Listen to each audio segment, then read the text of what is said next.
Assalamualaikum warahmatullahi wabarakatuh. Kembali lagi di channel Portal Dimensi dan tentunya masih bersama saya Kang Slamet di sini. Kali ini Kang Slamet akan menceritakan sebuah kisah mistis pendakiannya berjudul Akibat Menghina Patung Hanuman di Gunung.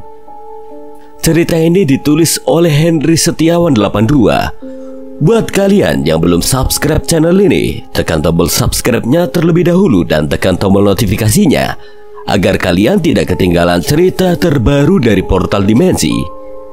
Yang belum join WhatsApp grup silahkan join juga dan jangan lupa follow IG Portal Dimensi. Gak usah berlama-lama lagi, langsung saja kita masuk ke ceritanya.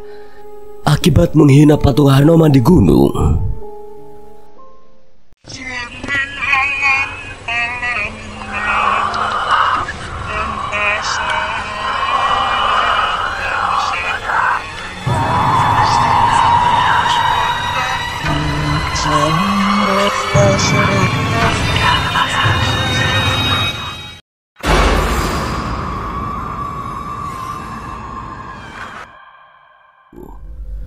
Di salah satu sisi dinding ruangan ini terdapat lubang seukuran manusia. Mungkin di sana pintu masuknya. Aku mencoba berdiri, tapi tubuh ini terasa kaku, tidak dapat bergerak.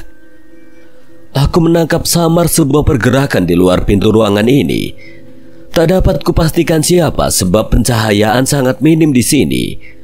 Hanya pendar kekuningan yang terlihat di kejauhan yang bisa sedikit membantu penglihatan. Sosok yang kulihat bergerak di luar sana seperti berjalan mendekat ke sini. Semakin lama terlihat semakin jelas. Ketika dia telah memasuki ruangan ini, aku baru bisa memastikan bentuknya. Sosok itu menyerupai kera dengan badan tegap dan kekar. Bulu putih halus panjangnya memenuhi sekujur tubuhnya. Beberapa ornamen mirip perhiasan khas prajurit kerajaan menghiasi beberapa bagian tubuhnya. Seketika tubuhku bergetar karena ketakutan. Itu pasti sosok yang meneror kami. Aku mencoba bangkit untuk melarikan diri, tapi lagi-lagi usahaku sia-sia. Tubuhku benar-benar kaku, bahkan untuk bicara saja tidak mampu. Kau sebetulnya anak yang baik. Teman-temanmu yang telah membuat kesalahan, mereka akan tetap di sini untuk kujadikan rakyatku. Tolong lepaskan kami. Sosok itu tidak menjawab, dia hanya berbalik arah lalu keluar dari ruangan ini.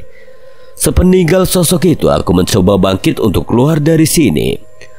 Meski kesulitan, akhirnya aku bisa berdiri. Ku coba langkahkan kaki, tapi belum sampai selangkah ku berjalan. Rasa pening tiba-tiba kembali mendera, mataku berkunang-kunang. Aku terhuyung lalu jatuh di lantai dan kembali kehilangan kesadaran. Harry, bangun Her. Sayupku dengar beberapa orang memanggilku. Perlahan suara-suara itu semakin jelas, hingga dapat ku kenali siapa pemiliknya. Teman-temanku bersautan memanggilku untuk menyadarkanku. Aku kembali berusaha membuka mata. Kulihat mereka mengerumuni dan berusaha menyadarkanku. Ketika kesadaranku mulai pulih, aku mencoba melihat sekitar. Nampak barisan pepohonan dengan kabut pekat yang menyelimuti. Di mana ini? Kita masih di hutan. Barusan kamu jatuh terus pingsan. Untung gak lama bisa sadar lagi. Aku mulai menyadari tempatku saat ini. Aku masih berada di tempatku terjatuh tadi. Lalu bagaimana tadi aku bisa berada di dalam gua? Apa itu hanya mimpi? Tapi ku rasakan sangat nyata. Bahkan rasa pusing dan sakit di dalam mimpiku tadi juga terasa sangat nyata. Kita harus pergi dari sini. Kita memang akan pergi dari sini. Tapi kalau kamu masih belum kuat, kita istirahat dulu sebentar. Tidak, kita pergi sekarang. Aku bisa jalan. Kamu yakin? Bantu aku berdiri, kita pergi dari sini. Mereka pun membantuku berdiri. Setelah memastikan aku mampu kembali berjalan, kami memutuskan untuk melanjutkan perjalanan. Sesuai petunjukku, kami mengambil arah menuju ke gua tempat kami istirahat semalam. Entah bagaimana aku begitu yakin jika itu arah yang benar dan kami akan segera selamat. Kami terus menyusuri jalan setapak ini. Tak lama kemudian kami menemui gua yang kami gunakan istirahat semalam. Kami tidak berhenti, kami terus berjalan menyusuri sisi gunung ini yang entah akan berakhir di mana nantinya. Hingga sore mulai menjelang, kami masih belum mendapatkan petunjuk apapun. Kami tidak menghentikan langkah, kami masih terus berjalan menguras sisa tenaga. Hingga petang mulai datang, akhirnya kami memutuskan untuk berhenti sejenak. Perutku sakit banget dan... Duduk dulu nih, masih ada air Dim, diminum dulu. Dimas menerima botol air mineral yang isinya tinggal seperempat lalu menenggaknya hingga tandas. Sepertinya asupan makanannya hanya sedikit dan kurang gizi membuat lambungnya menderita. Beruntung yang lainnya tidak mendapatkan keluhan itu, ataupun lebih tepatnya belum. Sebab jika kami tidak segera menemukan pemukiman dan meminta pertolongan, bisa jadi kami akan mengalaminya pula. Sekarang bagaimana? Kita akan berhenti atau terus jalan? Kita lihat kondisi Dimas dulu. Kalau masih sanggup jalan, kita akan lanjutkan. Kalau dia tidak sanggup, kita berhenti dulu. Tapi kalau kita tetap di sini, makhluk itu bisa jadi akan meneror lagi dan... Terus maksudmu kita tinggal Dimas di sini? Kita cari pertolongan dulu. Nanti kita kembali lagi jemput Dimas. Enggak.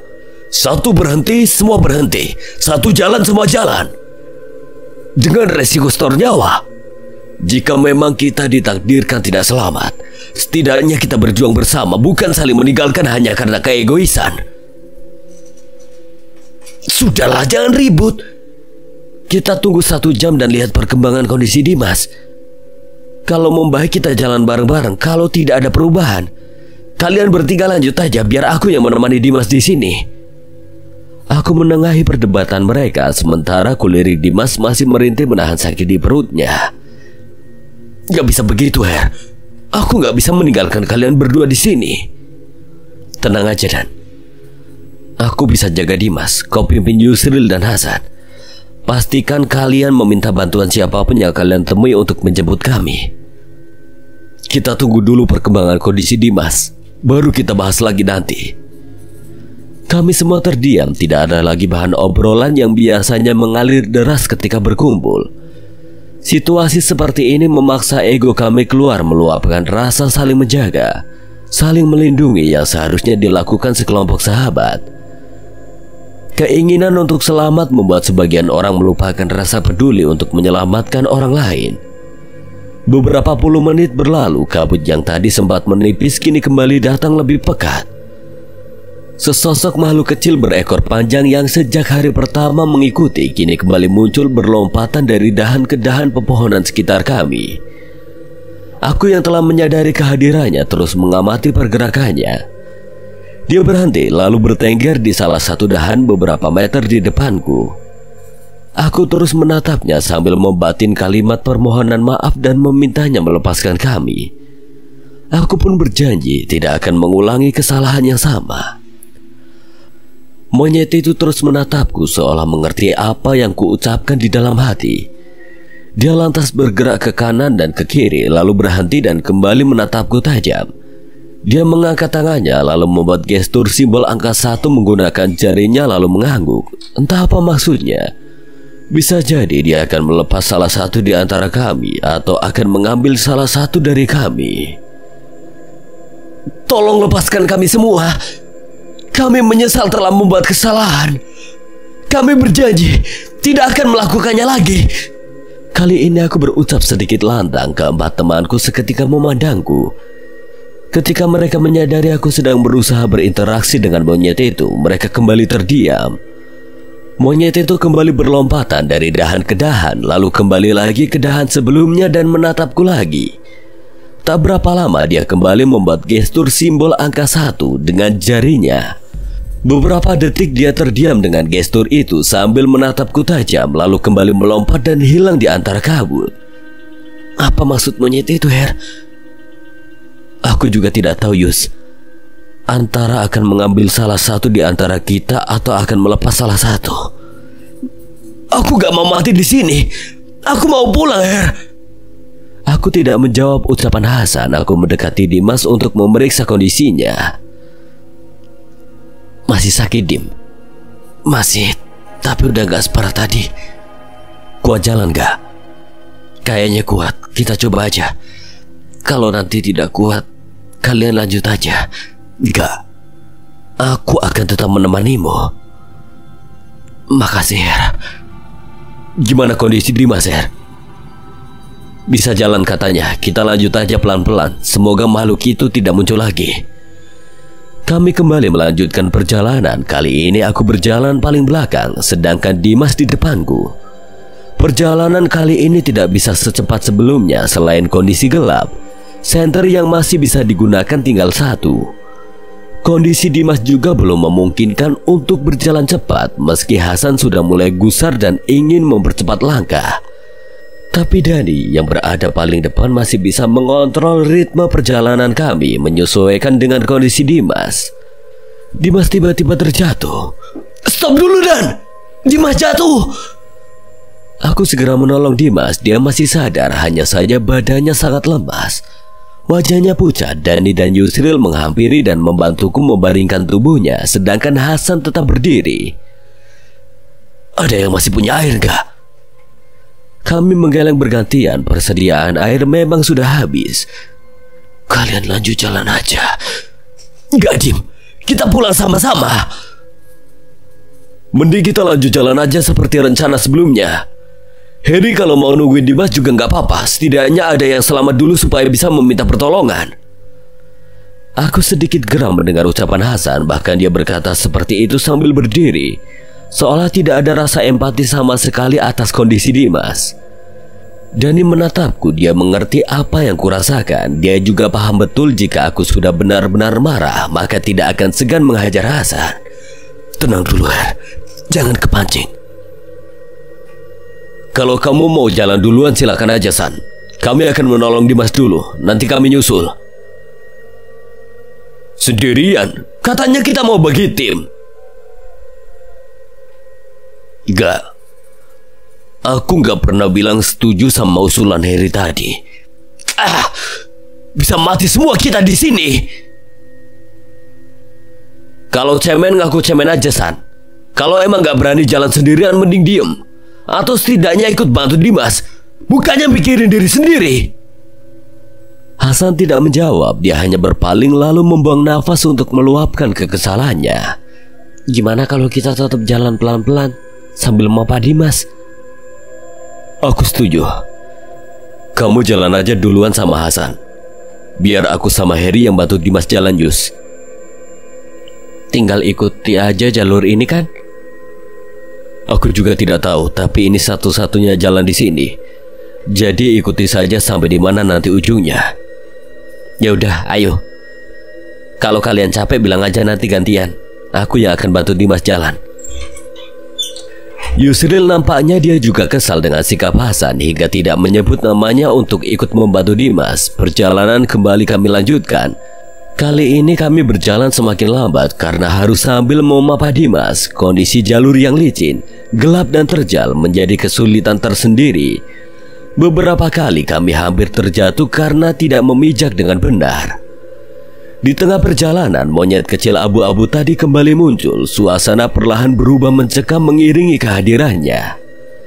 Kelebatan bayangan beberapa kali nampak melintas dari pohon ke pohon. Entah makhluk apa, aku tidak bisa memastikannya. Yang jelas munculnya penampakan itu membuat kami semakin ketakutan. Kami berusaha mempercepat langkah. Keinginan untuk segera keluar dari situasi ini membuat semangat kami sedikit terangkat. Dimas pun berusaha untuk bergerak, tidak hanya pasrah dengan bantuan kami. Meski tetap sambil meringis kesakitan hingga tiba-tiba Hasan dan Yusril menghentikan langkahnya. Makhluk itu muncul lagi. Aku melihat ke depan, samar kulihat bayangan sosok Raja Kera berbulu putih berdiri menghadang kami. Makhluk itu tidak bergerak, dia hanya berdiri mematung sambil menatap kami tajam. Pancaran tatapannya begitu mengintimidasi membuat nyali kami benar-benar hancur. Tolong izinkan kami pergi. Makhluk itu tidak menjawab, dia masih berdiri mematung di depan sana. Perlahan beberapa sosok lain bermunculan di sekitar tempat sosok Raja Kera itu berdiri. Mulai dari pocong, kuntilanak, genderuwo, wewe dan lain-lain memenuhi sekitar kami. Kami semakin gemetar ketakutan. Baru kali ini kami melihat langsung penampakan sosok Demi dengan sangat jelas. Tolong lepaskan kami. Harsan dan Yusril jatuh terduduk lalu ikut menangis juga. Sedangkan Dimas telah pasrah dengan apapun yang akan terjadi. Dia tergolek lemas sembari memejamkan mata. Tolong ampuni kami. Biarkan kami pulang. Aku akan melepas jasad kalian, tapi sukma kalian akan tetap aku ambil. Jangan. Dia ngomong apa ya? Aku tidak menjawab. Kulihat Dani dengan ekspresi takut dan bingungnya. Nampaknya hanya aku yang mendengar ucapan makhluk itu. Entah apa yang terjadi, satu persatu penampakan makhluk menyeramkan di depan kami menghilang, menyisakan sosok Raja Kera yang lantas melesat perlahan dan menghilang. Sepertinya dia membiarkan kita pergi. Ayo lanjut jalan lagi pelan-pelan. Kami kembali bangkit meski sudah terasa sangat lemas. Tapi kami terus memaksakan diri supaya bisa selamat. Apalagi kondisi Dimas sedang sakit seperti ini. Jangan sampai kami juga ikut lemah dan tidak bisa membantunya. Perlahan perjalanan kami lanjutkan. Beberapa jam kami lalui tanpa ada gangguan berarti. Meski kelebatan bayangan masih terus menemani langkah kami, suasana mencekam pun tidak berubah sama sekali. Hingga di kejauhan akhirnya kami melihat titik-titik cahaya yang kami yakini berasal dari perkampungan warga.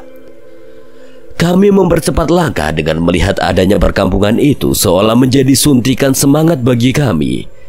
Kondisi Dimas pun perlahan membaik hingga setelah beberapa waktu. Akhirnya kami sampai di ujung perkampungan. Tanpa ragu kami langsung mengetuk pintu rumah warga yang paling dekat. Kalian dari mana? Kami dari gunung, Pak. Kami tersesat dan tidak sengaja sampai di sini. Tolong kami, Pak. Teman saya ada yang sakit. Masuklah. Kami memasuki rumah itu, tak lupa segera membantu Dimas berbaring di dipan yang ada di ruangan. Kalian naik dari mana? Kok bisa nyasar sampai sini? Tanya warga itu. Saya menyuguhkan minuman hangat dan singkong rebus yang langsung kami santap tanpa rasa malu. Kami naik dari jalur lain, Pak. Itu jalur yang sangat jauh. Desa ini berseberangan dengan tempat itu. Tapi ya sudahlah, yang terpenting kalian selamat. Istirahat dulu saja, singkongnya dihabiskan. Kalian pasti lapar. Terima kasih banyak, Pak. Alhamdulillah kita selamat. Sekarang tidak perlu memikirkan apapun lagi. Kita istirahat. Besok pagi baru mikir gimana caranya pulang. Mereka mengangguk tanda setuju. Usai memakan semua singkong rebus yang disuguhkan, kami merebahkan diri di atas dipan. Rasa letih yang luar biasa ini memaksa kami untuk segera terlelap. Tapi sesaat sebelum benar-benar tertidur, aku kembali mendengar suara serak menggema di telingaku. Aku akan mengambil sukma teman-temanmu. Jadi begitu ceritanya. Desa ini cukup jauh dari jalan besar antar kecamatan, tapi kalian tidak usah khawatir. Nanti saya antarkan sampai pemberhentian bis. Sambung pria yang kerap disapa Pak Wardi itu. Sekali lagi, kami ucapkan terima kasih, Pak. Sebaiknya kalian makan dulu. Saya akan menemui beberapa warga yang memiliki motor supaya bisa membantu mengantar kalian. Sepeninggal Pak Wardi, kami pun menikmati sarapan yang telah disuguhkan. Meski menunya terlihat sangat sederhana, tapi rasanya sungguh nikmat. Kami makan sangat lahap seolah sedang menikmati makanan terlezat di dunia. Sekarang kita bisa pulang. Aku harap kejadian ini bisa menjadi pelajaran untuk kita semua. Aku masih belum tenang, Her. Perasaanku mengatakan makhluk itu tidak akan berhenti meneror meskipun kita sudah berhasil selamat. Sudahlah Yus, tidak usah dipikirkan. Mungkin itu hanya efek rasa takut setelah kita mengalami kejadian kemarin. Kalau seandainya makhluk itu mengikuti gimana? Apa yang harus kita lakukan? Soal itu aku juga tidak tahu, Dim. Sebaiknya sesampainya di rumah kita cari bantuan dari kiai, ustadz atau orang pintar. Tapi kalau bisa jangan ceritakan dulu dengan siapapun. Kamu ada kenalan kiai atau orang pintar gak, Her? Gak ada. Tapi nanti kita bisa coba tanya ke teman-teman lainnya. Kami terdiam beberapa waktu. Angan kami melayang memikirkan apa yang akan terjadi nanti. Bayangan teror makhluk menyeramkan menyerupai Raja Kera itu benar-benar membekas dalam benak kami. Tak mungkin bisa kami lupakan dengan mudah. Harapan kami adalah setelah kami selamat dan bisa pulang, makhluk itu tidak mengikuti dan kembali meneror kami. Kalian bersiaplah, saya sudah minta tolong beberapa warga untuk mengantar kalian turun. Tiba-tiba Pak Wardi sudah kembali dan sempat mengejutkan kami. Kami segera bersiap untuk pulang. Sisa barang bawaan kami kemasi. Beruntung sisa uang masih tersimpan di dalam saku, tidak tertinggal di tenda, sehingga masih bisa kami gunakan untuk biaya transportasi nanti. Tak berapa lama terdengar suara beberapa motor menuju ke rumah Pak Wardi. Nampaknya itu beberapa warga yang akan mengantar kami. Pak Wardi pun sudah bersiap dengan motornya di depan. Tanpa menunda lebih lama lagi, kami segera keluar lalu menaiki motor yang sudah siap meluncur. Setelah menempuh perjalanan cukup panjang dengan melalui jalanan terjal bebatuan lalu berganti dengan jalanan cor melewati hamparan hutan yang cukup luas. Akhirnya kami sampai juga di jalanan aspal. Kami masih terus meluncur menuju ke jalan besar antar kecamatan yang masih berjarak beberapa kilometer lagi. Pak Wardi dan beberapa warga yang ikut mengantarkan menurunkan kami di pinggir jalan besar. Menurut penuturan mereka, jalan ini adalah perlintasan bis antar kabupaten. Kami bisa menaiki salah satu bis untuk menuju ke terminal kota kami. Usai memberikan penjelasan, mereka pun meninggalkan kami. Ucapan terima kasih tak henti-hentinya kami sampaikan pada mereka yang telah menolong kami tanpa meminta pamrih apapun. Sembari menunggu bis datang, kami duduk bersandar di sebuah pohon besar yang tumbuh di pinggir jalan. Kusandarkan kepalaku di salah satu akar besar yang mencuat. Kupandang dahan-dahan yang melintas di atas sana. Suasana damai yang dibawa rindang pohon ini sungguh menenangkan, tapi baru beberapa saat aku menikmatinya. Tatapan mataku menangkap pergerakan di atas pohon ini. Nampak seekor monyet abu-abu melompat di atas sana. Aku terhenyak, monyet itu sepertinya masih terus mengikuti. Kenapa, Her? Itu dan monyet itu masih mengikuti. Entah itu monyet yang sama atau bukan, tapi perasaanku tidak enak. Sepertinya itu monyet yang sama dengan yang kita temui di hutan. Sepertinya dia masih tidak terima kita berhasil selamat. Sudah, biarkan saja. Berdoa saja tidak akan terjadi apa-apa, San. Semoga dia hanya memberi peringatan saja. Coba dia turun dikit, ku lempar pakai batu ini. Jaga ucapanmu, San. Gak ingat kemarin kita seperti apa? Alah, buktinya kita berhasil selamat. Monyet kecil kayak gitu kena lemparanku juga langsung mampus. Kalau kamu gak bisa diam, aku sumpal pakai sampah mulutmu itu. Sudah, itu bisnya udah datang. Ayo kita pulang. Lagi pula monyetnya juga udah pergi. Mereka sontak melihat ke atas dan tidak menemukan monyet itu. Kami menghela nafas lega lalu bersiap menaiki bis yang telah berhenti di depan kami. Perjalanan pulang kami tempuh dengan lancar, tapi menjelang sampai di terminal tujuan, Yusril yang tertidur di sebelahku tiba-tiba terbangun dengan keringat bercucuran dan nafas memburu. Kenapa, Yus? Aku mimpi aneh. Monyet kecil tadi tiba-tiba mendatangiku, lalu perlahan berubah menjadi monyet besar dengan mahkota di kepalanya.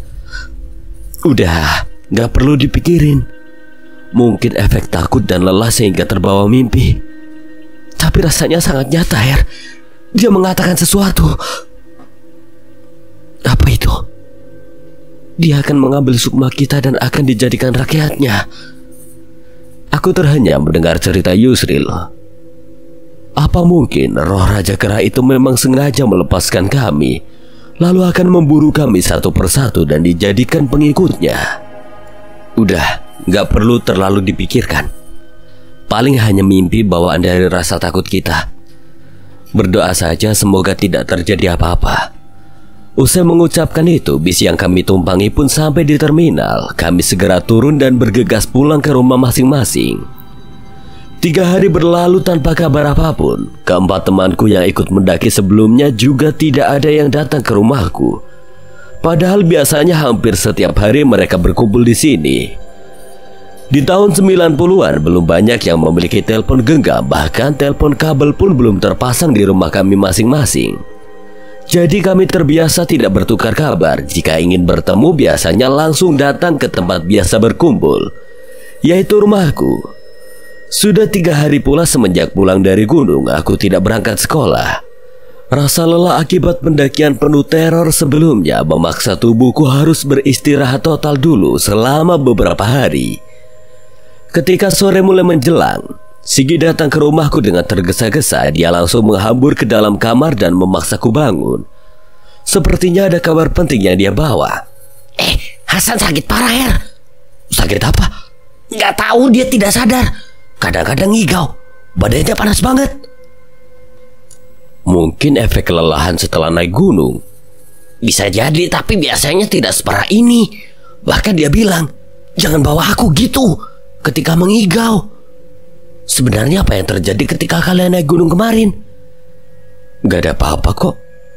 Ya mungkin karena kelelahan saja. Karena kemarin kami melalui jalur lain yang lebih terjal. Jadi mungkin fisiknya tidak siap. Terpaksa aku harus menutupi kejadian yang sebenarnya pada temanku ini. Selain hal yang kami alami cukup tidak masuk akal, kami juga tidak ingin menambah kepanikan orang-orang di sekitar kami. Apalagi kami mengalami teror akibat dari ulah kami sendiri. Sebaiknya kita tengok ke sana yuk, ajak Sigit meski masih dengan raut kurang percaya dengan penuturanku tadi.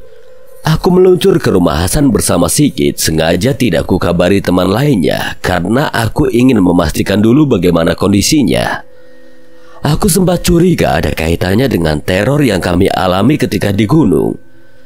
Meski segera kutepis pemikiran itu, aku berharap Hasan hanya kelelahan saja sehingga membuat kondisi fisiknya melemah. Sesampainya di rumah Hasan, ternyata dia sudah dibawa ke rumah sakit oleh keluarganya. Kami pun langsung bertolak ke rumah sakit. Sesampainya di ruang perawatan, aku sungguh merasa miris ketika melihat kondisi Hasan. Dia tergolek lemah dengan mata terpejam, selang infus dan oksigen terpasang di lengan dan hidungnya. Tapi meski dalam kondisi tidak sadar, mulutnya terus mengigau mengucapkan kata-kata penolakan untuk dibawa pergi dan kalimat permohonan ampunan. Sejak kapan kondisi Hasan seperti ini, Pak? Baru tadi pagi, Her. Setelah pulang dari gunung dia baik-baik saja. Malah besoknya langsung berangkat sekolah. Tadi pagi sebelum mandi dia jatuh di depan kamar mandi lalu tidak sadar sampai sekarang, ucap Pak Romli, ayah Hasan. Saya akan kabarkan teman-teman yang lain dulu, Pak, biar bisa bantu nungguin Hasan di sini. Terima kasih, Her.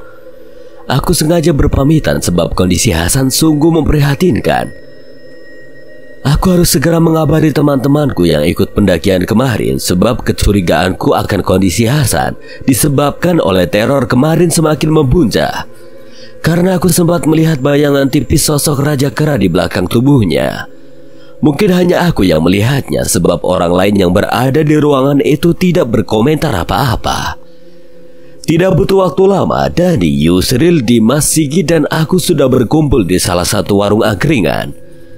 Kami berbicara serius mengenai kondisi Hasan dan kaitannya dengan teror yang kami alami ketika mendaki gunung. Sigit yang sebelumnya tidak mengetahui kejadiannya sebenarnya pun kaget dan tidak percaya dengan cerita kami. Aku minta tolong rahasiakan ini, Git, karena bagaimanapun juga semuanya disebabkan karena kesalahan kami.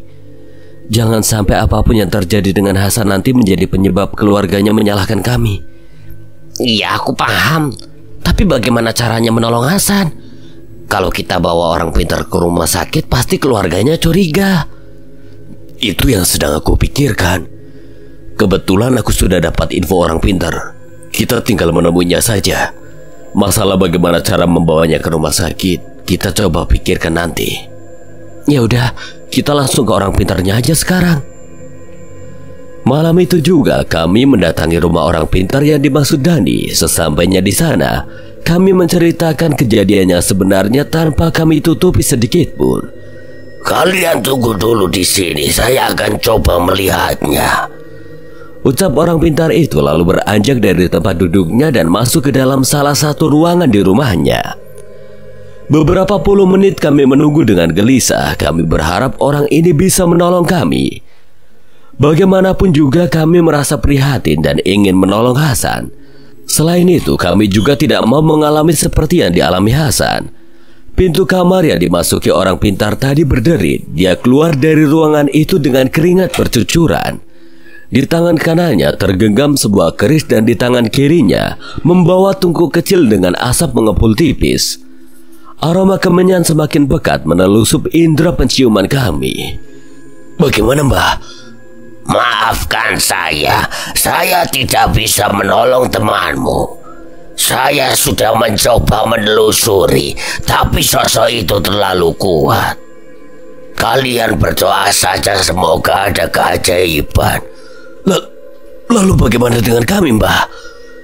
Saya akan mencoba menolong kalian dengan memberikan pegangan untuk pelindungan.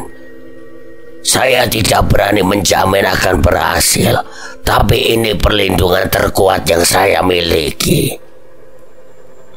Setelah menerima benda untuk pegangan itu, kami pun berpamitan.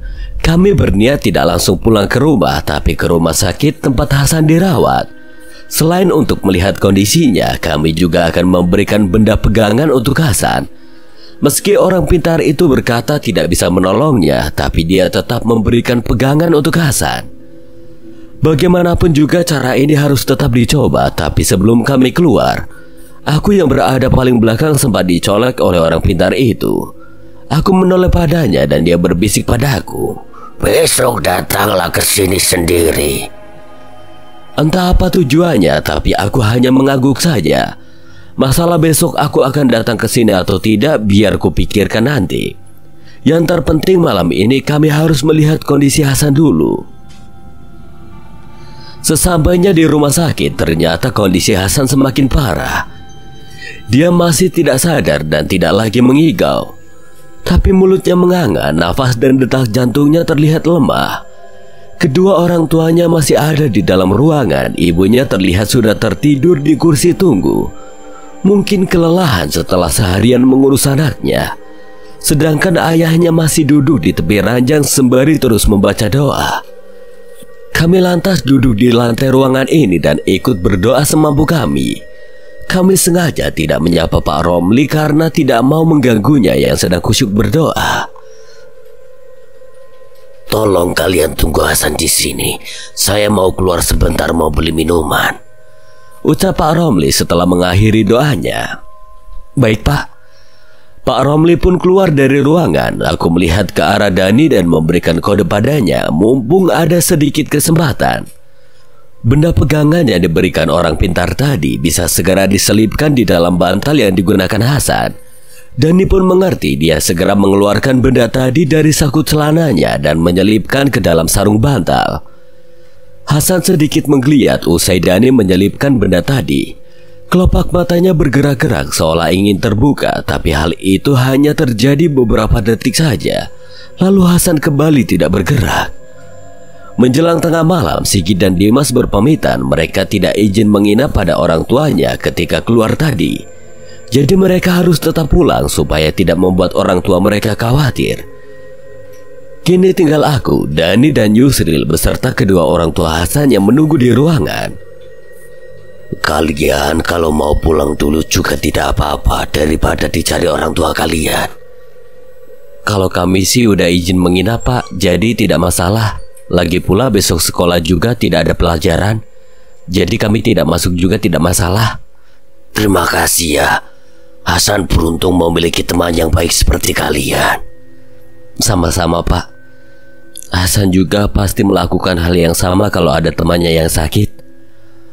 Malam pun berlalu menjemput subuh. Tidak ada perubahan dengan kondisi Hasan semalaman ini. Usai sholat berjamaah di musola rumah sakit, kami segera kembali ke ruang perawatan. Tapi di ujung lorong sebelum sampai di ruangan, terlihat ibu Hasan berlari sambil menangis. Pak Romli yang melihat istrinya panik pun mempercepat langkah untuk menemuinya. "Pak, Hasan, Pak." "Hasan kenapa, Bu? Cerita pelan-pelan." Ayo, Bapak lihat sendiri di dalam.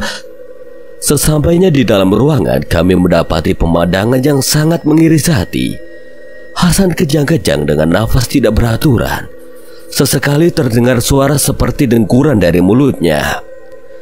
Ayah dan ibunya begitu panik dan berusaha untuk menyadarkannya. Aku yang melihat kondisi Hasan semakin parah pun berinisiatif memanggil perawat atau dokter jaga. "Tolong Bapak dan Ibu mundur dulu," ucap seorang dokter jaga ketika memasuki ruangan bersama dua orang perawat. Dokter dan kedua orang perawat itu memberikan pertolongan untuk mengembalikan kondisi Hasan menjadi stabil. Berbagai cara mereka lakukan, baik dengan bantuan alat maupun obat.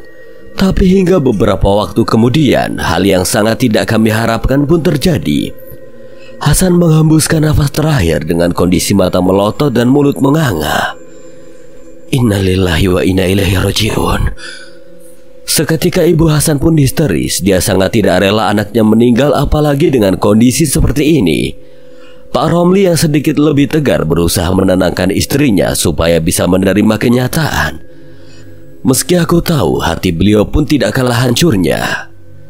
Kami yang masih berada dalam ruangan jaga tidak kuasa menahan air mata. Salah satu teman terdekat kami meninggal dunia di hadapan kami. Apalagi sekilas ketika Hasan meregang nyawa, tadi aku sempat melihat bayangan sosok Raja Kera di dalam ruangan ini.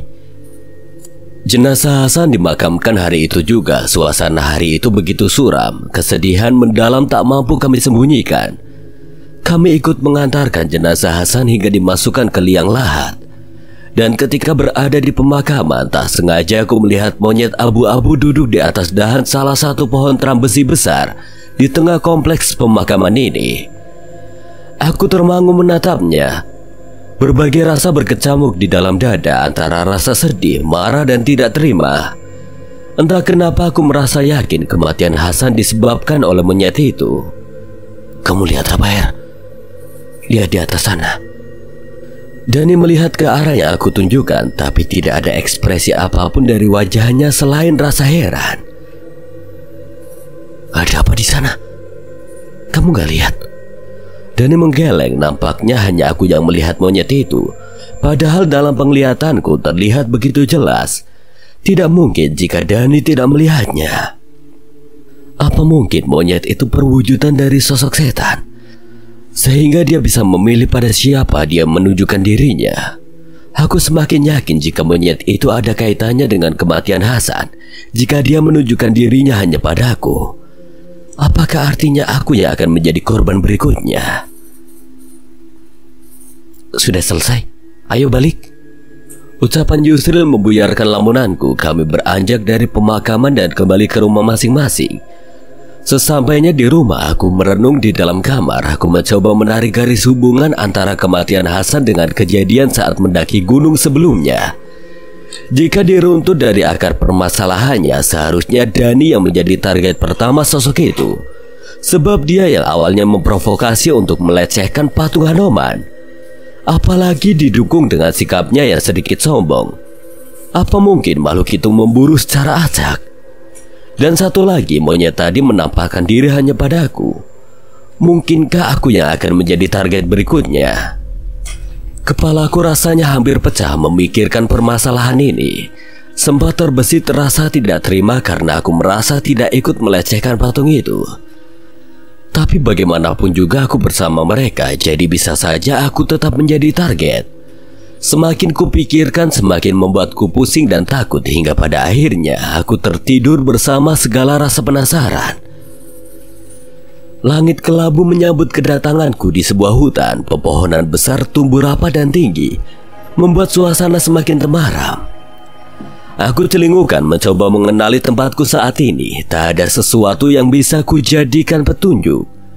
Keberadaan orang lain pun sama sekali tidak kurasakan. Bingung dan takut, tak tahu harus melangkah kemana dan khawatir akan hal buruk yang akan menimpaku. Bayangan kematian Hasan serta teror saat pendakian sebelumnya belum lepas dari ingatanku. Belum sempat mengambil keputusan akan melangkah kemana, tiba-tiba seekor monyet kecil abu-abu melompat dari atas pohon dan berdiri di hadapanku. Aku sungguh terkejut hingga sempat terjengkang. Monyet itu melangkah mendekatiku. Ketika jaraknya tinggal beberapa jengkal, tubuhnya tiba-tiba membesar. Dia terus membesar dan berubah dari yang sebelumnya berpostur monyet yang berdiri dengan kedua kaki dan tangan menjadi mirip manusia yang berdiri tegak dengan kedua kakinya. Monyet itu berdiri dengan gagah, aksesoris mirip mahkota dan lainnya tiba-tiba saja muncul di kepala dan badannya. Sedangkan tangan kanannya menggenggam pusaka berbentuk gada. Tubuhku gemetar, ketakutan melihat sosok di hadapanku. Mungkinkah ini yang disebut sosok Hanoman sang Raja Kera? Peringatan terakhir untukmu, jangan pernah mencoba menghalangiku dengan cara apapun, karena tidak akan berguna, kecuali kau juga ingin kujadikan rakyatku. Aku tak mampu menjawab apapun. Mulutku keluh, tubuhku kaku, air mata tiba-tiba meleleh dari kedua mataku tanpa mampu dibendung lagi. Tubuh sosok Hanoman itu perlahan memudar lalu melesap diikuti dengan munculnya titik cahaya putih di belakangnya yang terus membesar dan menyelimuti tempat ini. Cahaya itu memancar semakin menyilaukan hingga membutakan penglihatanku. Hingga tiba-tiba aku terbangun dari tempat tidurku dengan keringat bercucuran dan nafas yang memburu.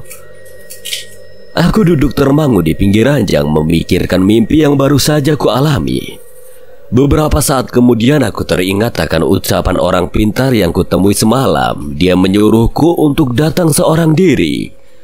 Tidak ada salahnya aku coba ke sana. Mungkin ada petunjuk untukku supaya aku dan teman-temanku bisa terhindar dari teror ini. Menjelang petang aku sudah sampai di rumah orang pintar itu. Dia menyuruhku duduk lebih dulu di ruang tamu. Sedangkan dia akan melakukan ritual tertentu yang aku sendiri tidak paham ritual apa. Aku harap kau sabar dan tabah menghadapi semuanya nanti. Memangnya apa yang akan terjadi, Mbah? Aku juga tidak tahu pasti, yang jelas makhluk itu mengincar teman-temanmu. Aku sempat terkesiap jika dia mengatakan makhluk itu mengincar teman-temanku.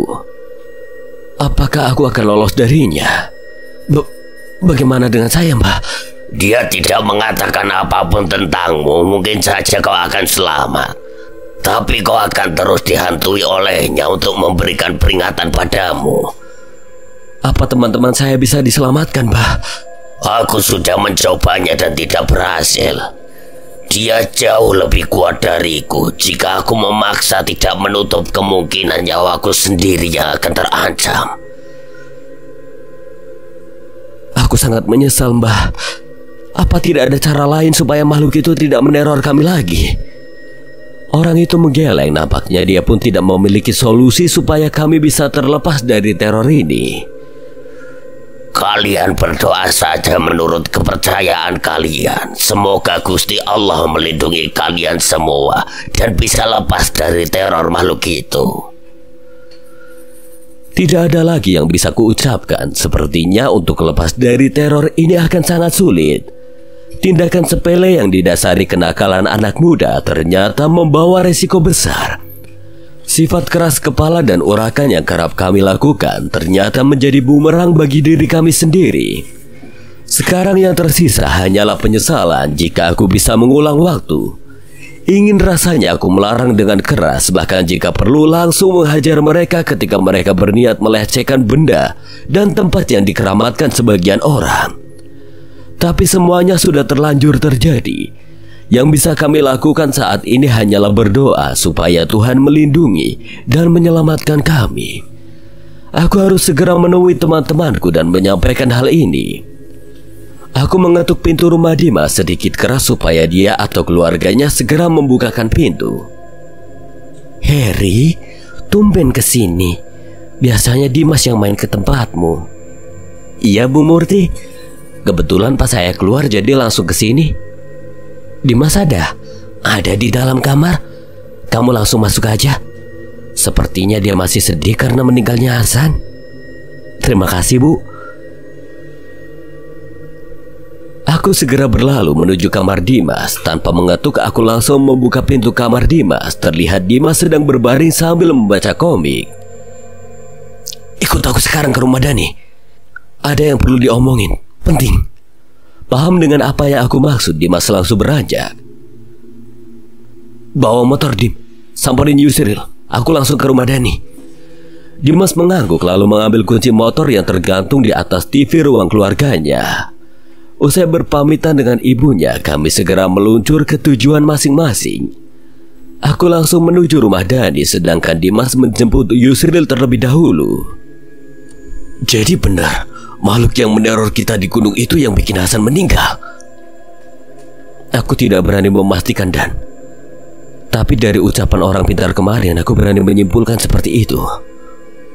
Semenjak pulang dari gunung, kalian mengalami kejadian aneh tidak? Seperti mimpi atau melihat sesuatu?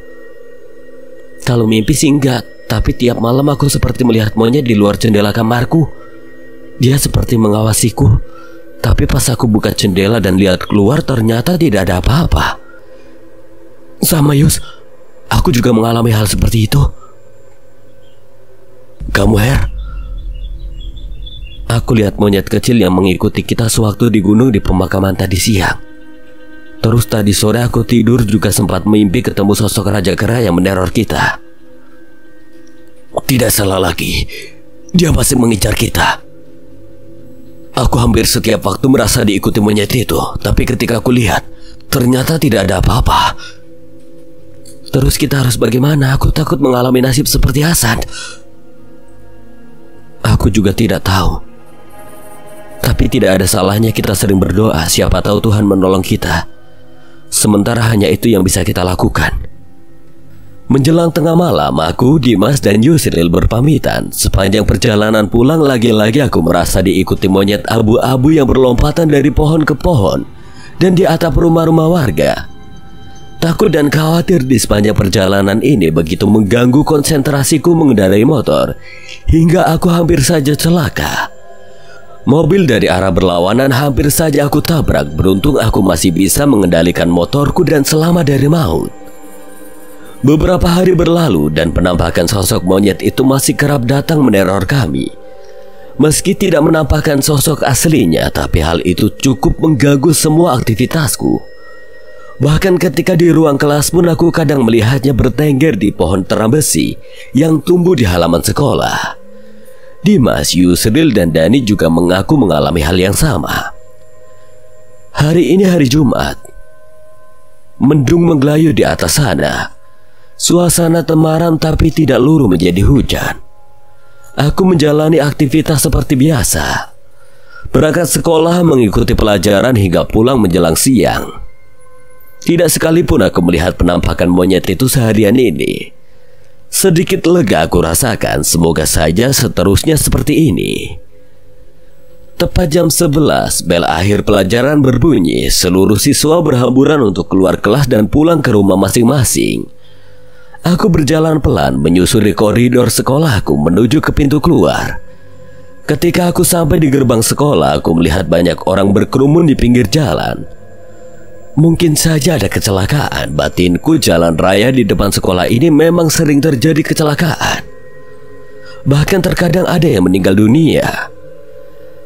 Aku tidak terlalu memperdulikannya, toh sudah banyak orang yang menolong. Aku berniat untuk langsung pulang. Masih ada waktu sebentar untuk rebahan sebelum berangkat sholat Jumat jika aku pulang sekarang. Tapi belum sempat kupacu motorku, tiba-tiba Dani memanggilku dari belakang. Her, jangan pulang dulu.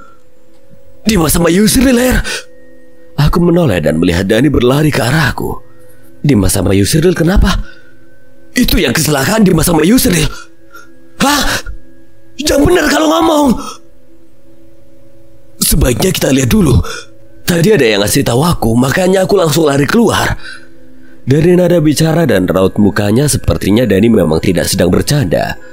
Aku pun memarkirkan motorku dan segera menuju ke kerumunan orang-orang itu. Sesampainya di sana, aku benar-benar dibuat tidak percaya. Dimas dan Yusril tergeletak di pinggir jalan dengan kondisi yang sangat mengenaskan. Darah kental menggenang di sekitar tubuh mereka. Ini kenapa gak ada yang nolong? Kondisinya parah, tidak ada yang berani pegang. Lebih baik nunggu ambulans saja. Tadi sudah ada yang laporan, Mas, ucap salah satu warga. Kulihat lagi memang benar apa yang diucapkan warga itu. Sekilas terlihat darah mengucur dari belakang kepala Yusril. Kondisi Dimas pun tidak kalah mengenaskan, tapi dada mereka masih terlihat mengembang meski sangat lemah. Sepertinya mereka masih hidup, semoga saja mereka bisa diselamatkan. Ketika aku mencoba mendekat pun orang-orang menghalauku karena khawatir jika aku menyentuh mereka justru akan membuat kondisi mereka semakin parah. Tak berapa lama terdengar sirine ambulan mendekat. Lokasi rumah sakit memang tidak terlalu jauh dari sekolahku, jadi pertolongan bisa datang dengan cepat. Petugas dari rumah sakit itu dengan sigap membawa Yusril dan Dimas ke dalam mobil, lalu segera melaju menuju rumah sakit. Aku dan Dani mengikuti ambulan itu sepanjang perjalanan menuju rumah sakit. Beberapa kali aku melihat sosok monyet kecil abu-abu berlompatan di pepohonan pinggir jalan. Aku mencoba tidak memperdulikannya sebab aku lebih fokus untuk mengetahui kondisi Dimas dan Yusril. Meski rasa takut dan khawatir tetap tidak dapat kuabaikan sebab masih terbesit kecurigaan bahwa Yusril dan Dimas celaka karena disebabkan oleh monyet itu. Sesampainya di rumah sakit, aku langsung merangsek menuju ke ruang IGD. Petugas yang berjaga melarangku masuk, tapi aku bersikeras dengan alasan orang yang kecelakaan itu adalah temanku. Sampai akhirnya satpam menyeretku keluar dan membawaku di teras. Sebaiknya kalian tenang dulu, biarkan petugas bekerja dengan tenang. Kalau kalian masuk, justru akan mengganggu mereka. Doakan aja teman kalian selamat. Aku tidak bisa berkata-kata, air mata seketika meleleh dari kedua mataku. Isak tangis tidak dapat bertahan lagi. Dani pun sama. Kesedihan mendalam juga dirasakannya. Baru beberapa hari Hasan meninggal, kini Dimas dan Yusril harus mengalami kecelakaan dan kondisi mereka terlihat sangat parah. Kami berdoa supaya kedua teman kami selamat dan bisa sembuh seperti sedia kala. Ketika kami sedang menunggu dengan cemas, lagi-lagi sosok monyet kecil itu kembali. Aku menatapnya tajam, sempat muncul amarah dalam benakku. Tapi ketika aku hendak beranjak mendatanginya, tiba-tiba bayangan sosok Raja Keram muncul di belakangnya. Auranya sungguh mengerikan dan berhasil menekan nyaliku. Aku kembali terduduk, seluruh tubuhku gemetaran. Kenapa, Her? Dani menyadari gelagatku, aku tidak menjawab. Aku masih tetap terpaku melihat penampakan sosok Raja Kera itu. Nafasku tertahan, butir keringat mulai muncul di keningku. Her? Dani kembali memanggilku sembari menepuk pundakku. Seketika aku tersadar, tubuhku lemas dengan nafas memburu. Beruntung Dani berhasil menahanku supaya tidak terjatuh. Aku melihat sosok Raja Kera. Di mana? Di depan situ. Tapi aku tidak melihat apa-apa.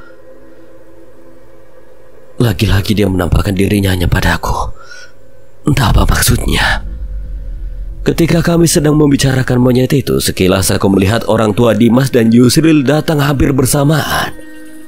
Mereka berlari menuju ke ruang IGD. Aku dan Dani pun beranjak untuk menemui mereka. Heri, Dani, apa yang terjadi? Tanya ayah Dimas, sedangkan ibunya masih sibuk bertanya pada petugas. Aku pun menceritakan kejadian kecelakaan Dimas dan Yusril. Aku dan Dani memang tidak melihat secara langsung, tapi menurut penuturan saksi, mereka berboncengan dan hendak menyeberang. Tapi tiba-tiba sebuah mobil minibus melaju kencang dan langsung menghantam mereka. Ketika aku sedang berbicara dengan ayah Dimas, tiba-tiba ibunya histeris di depan seorang petugas berpakaian serba putih. Ibu Yusril pun ikut histeris ketika mendengar berita yang disampaikan petugas itu. Ayah Dimas dan ayah Yusril segera berlari ke arah mereka, sebab kedua ibu itu langsung lemas dan pingsan. Ternyata berita yang disampaikan petugas itu adalah sebuah kabar duka, bahwa nyawa Dimas dan Yusril tidak dapat diselamatkan. Mereka berdua meninggal dunia akibat luka di kepala dan kehilangan banyak darah. Seketika aku dan Dani juga ikut lemas. Kami langsung terduduk di lantai rumah sakit. Air mata mengucur deras tidak tertahan lagi. Dua teman terbaik kami meninggal dunia dengan kondisi yang sangat mengenaskan. Sekian. Dan terima kasih buat Henry Setiawan 82 yang telah mengizinkan saya membawakan ceritanya. Apabila ada kesalahan atau kekurangan, Kang Slamet memohon maaf sebesar-besarnya. Akhir kata, Kang Slamet pamit undur diri. Wassalamualaikum warahmatullahi wabarakatuh. Sampai berjumpa lagi.